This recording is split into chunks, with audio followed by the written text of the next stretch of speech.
Hi everybody! Today I'll be reading the descriptions of the episodes of Season 3 of What Could Have Been My Little Pony Live from Equestria. If you didn't watch the first or second one, watch them right now, starting with the first one. But anyway, let's get started. The reinvigoration of Coda, also known as More Long Words, is, as the title suggests, about Coda, who becomes Equestrian Roulette's roadie despite the band not touring outside of Ponyville. Anyway, Coda is still shaken up after his parents' deaths, and the only way to help is if Coda goes to a rehabilitation center. Coda, however, thinks that he'll get worse there and refuses to go to rehab. At the end of the episode, he eventually gives in and checks himself into rehab. The rehab center is also where he meets a fellow friend who will be covered in the next episode. The friend that he meets is a pony by the name of Ziggy, which is also the name of the episode. Ziggy is a pony that has some sort of Tesla coil attached to the top of his head, which shocks him at random moments in time, usually after he says something funny. The electric shocks and name are quite similar to a character from League of Legends, one of Justin's favorite video games. Anyway, Coda sneaks a blood sample to Ziggy and does a blood test to find any relatives. What does he find out? Well, apparently he was born in a laboratory. And who commissioned the project? None other than King Tesla and Tom Tom, Hyatt's father, who I suggested be played by Patrick Stewart. After the experiment, they discovered at the last moment that Ziggy is inbred and born without the top of part of his head. So King Tesla and Tom Tom decided to put a Tesla coil helmet on his head. Pretty stupid idea, if you ask me. Kind of reminds me of Joe Dirt, one of my favorite movies. Despite that, he still has a mane. I don't remember exactly what happens afterwards, mostly because the episode was Justin's idea and he really didn't finish it. But in the end, Tom Tom and King Tesla are able to use their magic to make Ziggy a little less insane. Ziggy checks out of the rehabilitation center and gets a job at the Sugar Cube Corner, going around the town selling ice cream. As I said, Ziggy was not my idea, he was Justin's. But please don't be too critical of him. Justin worked hard on him, and it wouldn't be fair to be too hasty. In the episode Finally Another Petisode, we get another episode featuring the main six's pets. In the episode, they fix Twilight's robot that she's been working on since the episode Rivals. We also meet Coda's pet hawk Horatio and Ziggy's pet electric eel Sparky. Also, there's a B story featuring Foxtrot and Bassline accidentally selling bootleg satchel bags, but that's not nearly as interesting as the A story. Again, this episode was mostly Justin's idea since he likes robots and all that crap. But that's why I like him. He's really quirky. Here's an episode where the subject was featured in such television shows as King of the Hill and American Dad. It's called The Problem with Trans Fats. The Royal Equestrian Monarchy votes to ban trans fats in Equestria. This angers many ponies, especially Applejack, who fries most of her foods with trans fats. So Foxtrot and Applejack try to make their own trans fats in Applejack's basement. It's basically a parody of Prohibition in the 1920s, with the exception of the featured music, No One Knows by Queens of the Stone Age. Meanwhile, after the new law passes, the Royal Equestrian Monarchy tries to prevent Princess Cadence from being assassinated. Why Princess Cadence? It's more of a personal issue. I don't really like her for some reason. I don't know why. Another one of my favorite episodes. It's called There's No Place Like Home. I don't know whether to make it an hour-long episode or a regular half-hour-long episode, but in the episode, Foxtrot gets mad at his bandmates and runs off. Meanwhile, Rainbow Dash gets mad at her friends and runs off. The two meet and tell each other their problems. They then wonder what it's like outside of Equestria, leading to a music number of a cover of Israel Kamakavioli's version of Somewhere Over the Rainbow, with Foxtrot on the guitar and Rainbow Dash on the ukulele. You may be saying, hey, there's no guitar in that song. Well, usually when an artist covers a song, they're supposed to make it as if the song is their own. That's what I'm trying to do. You may also ask, oh, where did they get those instruments? Well, they do some of the craziest things in music numbers in that show, so don't be surprised. But back to the story. After Foxtrot and Rainbow Dash's music number, they decide to fly outside of Equestria, but they misjudge how big Equestria is, and they end up sleep flying. They wake up and accidentally crash. They then discover a Wizard of Oz type land, where they realize how much they've taken for granted back home.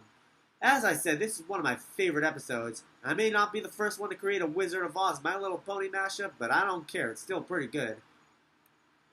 It's not over till the stallion sings. It's about a singer named Sacha Saturn, played by Bruno Mars, who comes to Ponyville to do a show. Equestrian Roulette is to open for them. However, this singer is a real hottie and starts captivating almost all the female ponies in Equestria, even Applejack. As a result, Foxtrot wants to pull Roulette out of the show.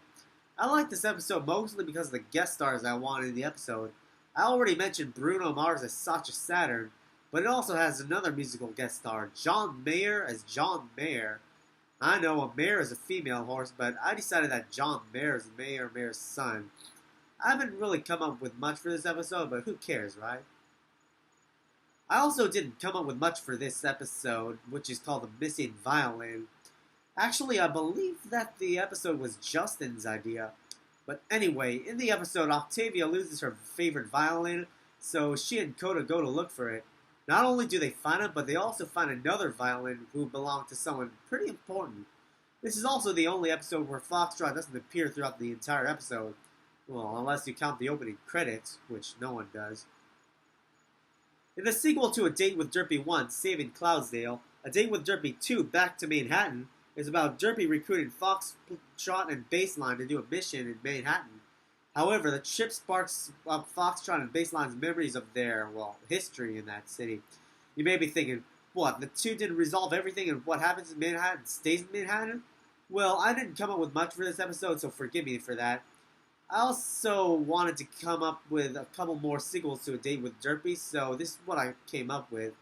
I did suggest, however, that the gang members be played by Key and Peele, while the gang leader is to be played by Benedict Cumberbatch. But other than that, I really didn't come up with much for this episode. Here's an episode that features something that some bands have gone through at some point in their lives. The episode is called Idle Recordings Are the Devil's Playthings. In the episode, Equestrian Roulette strikes some controversy when one of their songs, When Backmass, seems to have a satanic message. Arpeggio decides to get rid of all the controversy by making up an even worse rumor against Broken Horseshoe. The rumor is that, rather than moving to Ponyville just because, Broken Horseshoe was kicked out of the Kenner lot because they literally crashed the Galloping Gallow to the tune of Burn It to the Ground by Nickelback. I know that a lot of you would cover your ears if once they play that song, but you gotta admit, if you see Broken Horseshoe crash the Gallow, you'll laugh your ass off. This episode is something that's recurring for Foxtrot. In the episode Have Your Cake and Eat It Too, Mr. Cake goes to another town to attend a convention for a couple of days. This leaves Mrs. Cake to watch over the Sugar Cube Corner. She gets lonely and decides to seduce Foxtrot, much to Foxtrot's dismay. Meanwhile, Rarity and Arpeggio try to get revenge on Twilight for a petty insult. Again, I didn't really come up with much for this episode, but who cares? Plus, I know that the recurrent themes are getting a bit dull. It does have a good featured song, though, Pink Floyd's Wish You Were Here. This is also another one of my favorite episodes. It's called How to Train Your Spike. In the episode, Spike is starting to go through puberty, so he needs some orientation on what the adolescent life is like, with help from Twilight, Foxtrot, Zikora, and Princess Celestia. One of the scenes that I like is when Foxtrot is trying to help Spike see what dragon puberty is like by showing him an orientation video. The video then shows off-screen what two dragons do when they mate. Spike is uneasy, but Foxtrot says something along the lines of, "Oh, don't worry, Spike, how bad can it be?" "Oh my god!" He then quickly closes the laptop and tells Spike, "Oh, I'm sorry you had to see that." "Oh, maybe Zikora might have some tips. Why don't you see her?" Spike agrees and goes to see Zikora. After Spike leaves, Foxtrot looks around and slowly opens the laptop again. There is also a B story where Button and Sweetie Belle try to admit their feelings for each other, but the A story is just so funny and sentimental that it outweighs the B story. This episode takes place where the previous episode left off. It's called Spike Mitzvah. In the episode, Spike has a bar mitzvah. Now, I know what you're thinking. Spike is Jewish? Well, I thought that it would be fitting because I once heard that Tara Strong is Jewish. And because I wanted Tara Strong to reprise her role as Twilight, I thought that it would be fitting if Spike is also Jewish. Anyway, Spike wants Foxtrot and his band to perform at his bar mitzvah, but Foxtrot says that he's too busy. when in reality Foxtrot is nervous as he's a devout Catholic and doesn't want to do the wrong things. Meanwhile, Arpeggio and Big Macintosh try to create a flying spaghetti monster. I'm not making that up. I guess that their motive for creating a flying spaghetti monster is just to prove Richard Dawkins wrong. I know the flying spaghetti monster is just a metaphor, but someone's got to put that dickhead in his place. In this episode, we introduce not only a new character, but a new member of Equestrian Roulette. This episode is called Foxy Pony. Equestrian Roulette goes to Manhattan again for another show. It's there that they meet a band called Tail Signal. The leader of Tail Signal is just like Chad, arrogant, overly aggressive, and a complete douche. Not to mention that she looks and acts a lot like Foxtrot. Foxtrot hates her guts and at one point even gets into a physical confrontation with her. In other words, he smashes on his acoustic guitar on her head in the style of El Cabong. However, he finds out something about her and extremely regrets his actions. I'll share what that is real soon, but first I'll tell you all the B story. The B story is that King Tesla and Princess Luna also get into an altercation with Rarity's parents. They decide to fight them, but end up in the hospital as Rarity's mom has a black belt in jiu-jitsu, and Rarity's dad is a former UFC Equestria fighter. They then meet up with Foxtrot and friends and find out what Foxtrot has done to Tail Signal's leader, whose name is Foxglove. Instead of reprimanding Foxtrot, they ask Foxglove a few questions and find out that Foxglove is Foxtrot's fraternal twin sister. You heard me right. Now here's the backstory. When Foxtrot was born on the moon, 30 seconds later, Princess Luna gave birth to Foxglove. She feared that the two would have a sibling rivalry, and with all of her power, sent the two to different parts of Equestria, with Foxtrot being sent to Apple Junctions and Foxglove being sent to Manhattan. The siblings make up and all is well. Holes in the story? Sure, but what story doesn't have holes in it? This next episode takes place where the previous episode left off. In the episode Flirty Foxglove, Foxglove quits Tail Signal and goes to live in Ponyville with Foxtrot and company. In fact, Foxglove joins Equestrian Roulette as their keyboardist slash rhythm guitar slash backing vocalist. Everything is going well, but Foxtrot realizes that his sister is a complete flirt. Meanwhile, Big Macintosh tries to get closer to Foxglove. I kind of like this episode because of a line that I made up. When Big Macintosh asks Foxtrot if he can date his sister and Foxtrot says no, Big Macintosh says something along the lines of, "Well, come on, Foxtrot. If you can date my sister, why can't I date yours?" It's not that creative, but funny nonetheless. Oh, and for those of you who don't get the picture, the song Misery Business by Paramore is about a girl whoring herself. Well, at least that's what I think it's about.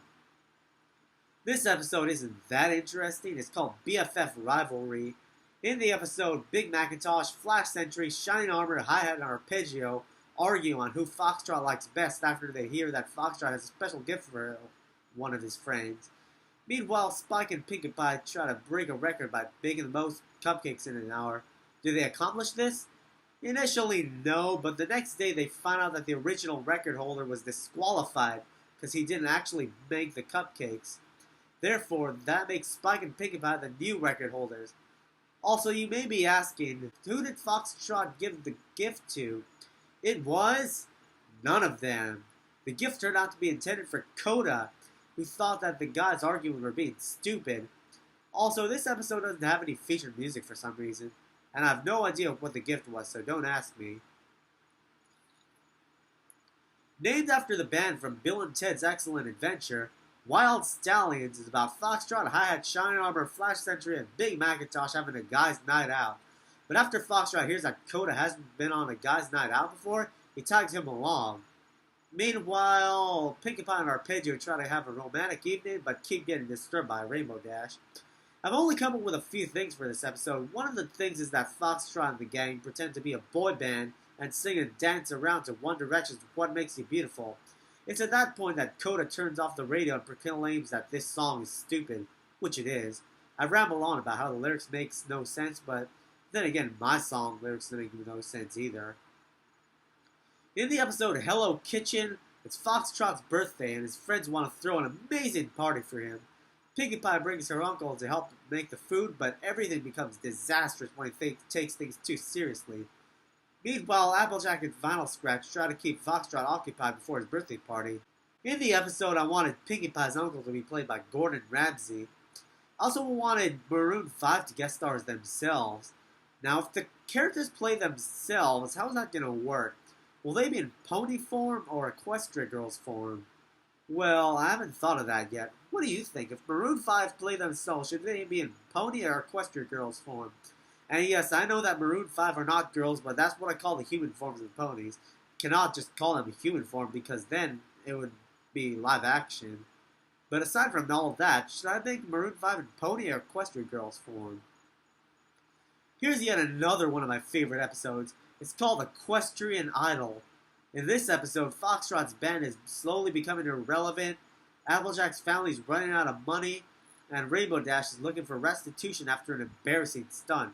All three ponies seem hopeless until a commercial for the show called Equestrian Idol comes up. All three characters make it past the auditions. However, the competition gets to their heads. The worst part is that all three characters have broken many rules that they have learned throughout the course of the show. What will be the outcome of the all-famous singing competition? And will the three remain friends after the show is over? I wanted to make this episode because I was a pretty big fan of the Idol series. It was heartbreaking when I heard that the show was ending, but I guess that all good things have to come to an end sooner or later. Now, you may be wondering about the outcome of Equestrian Idol and who won. Well, the final three happened to be, coincidentally, Foxtrot, Rainbow Dash, and Applejack, after which the show's host, Seacrest, played by Ryan Seacrest, tells everybody, "A lot of ponies predicted that Rainbow Dash could be our next Equestrian Idol." Everyone cheers, but then Seacrest says, "Rainbow Dash, you're going home tonight. The journey ends." At that point, everyone gasps, while Seacrest continues, "Equestria, you have spoken and Rainbow Dash is off the show tonight." It's also at that point that the three decide to stop their quarreling and go back to being friends no matter what happens in the show. On to the next episode. Wait, you want to hear who wins Equestrian Idol? Okay, I can do that. Kieran, dim the lights, here we go! The winner of Equestrian Idol Season 1 is Applejack. You thought that it was going to be Foxtrot, didn't you, Squidward? Actually, I'm going to be honest here. I actually thought of 3 different scenarios for each pony. If Applejack wins, Foxtrot is the runner-up. If Foxtrot wins, Rainbow Dash is the runner-up. And if Rainbow Dash wins, Applejack is the runner-up. It's all so simple. Or not if you're stupid. The season finale is called Heaven is a Place on Earth. In the episode, the Royal Equestrian Monarchy modifies the magic portal, which will now send the characters to planet Earth, something Foxtrot has always wanted to do. All 3 major parties, Equestrian Roulette, the Main Six, and the CMC, arrive in the town of Reuben, Texas, which is fictional for the sake of this episode. All 3 major groups try to do whatever they can on Earth. Also, because they're on Earth, they must now use their Earth names, which I've personally given them. I'll put the participants' names in the description. Anyway, that should be enough for today. Stay tuned for Season 4, but until then, I'll see you all until next time. Goodbye.